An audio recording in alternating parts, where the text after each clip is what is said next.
everyone. This is the second part of my series on emotional vampires that I talk about in my book, Emotional Freedom.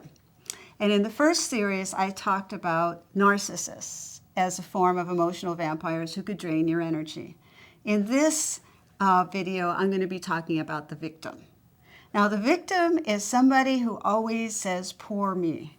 Everything is about life is against them, that it is never their fault, and they can't take responsibility for themselves. And a victim can drain the life out of you. And the victim can make you angry and irritable and keep you on the phone for 2 hours talking about their whole myriad of complaints. And so as a compassionate, loving person, what you may do after a long day's work is come home and the victim calls and you're on the phone and they start up with, my mother doesn't understand me and my boyfriend has left me for the 10th time, or I've come down with a flu and I feel like I'm going to die, whatever. And you as a compassionate friend might want to listen to them for 2 hours, but afterwards you're exhausted. And then the next time they call, you run scared and you screen your calls. And so this is not the position you want to be in with a victim, because then you get victimized. So let me read you some of the signs of whether or not you're in a relationship with a victim that I talk about in Emotional Freedom. It's a quiz. Am I in a relationship with a victim? Does this person often appear inconsolably oppressed or depressed? Ask yourself that.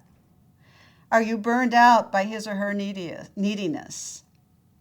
Does he or she always blame bad luck or the unfairness of others for his or her problems?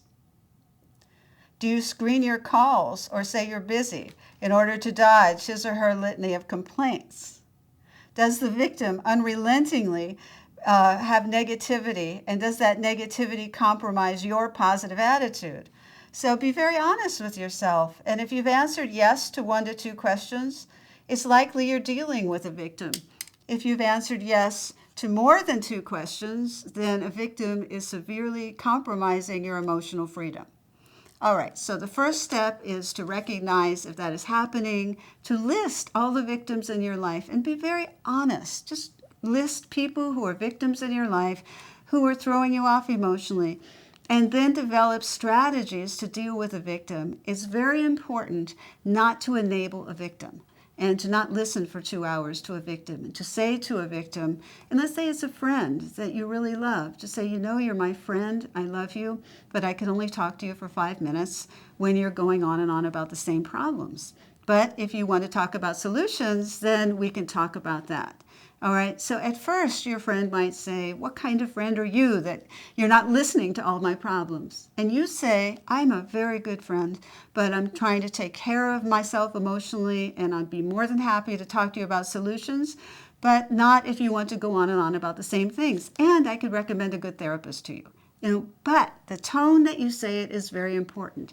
It has to be kind but firm. And just know with a victim that saying this one time probably won't work, that you're going to have to keep reinforcing it over and over again in a very kind but firm tone. Now and again, inside of you, you might feel like, I am sick and tired of this person's complaining. But you don't want to approach the person that way, because that will make them defensive and critical, and it won't stop their behavior.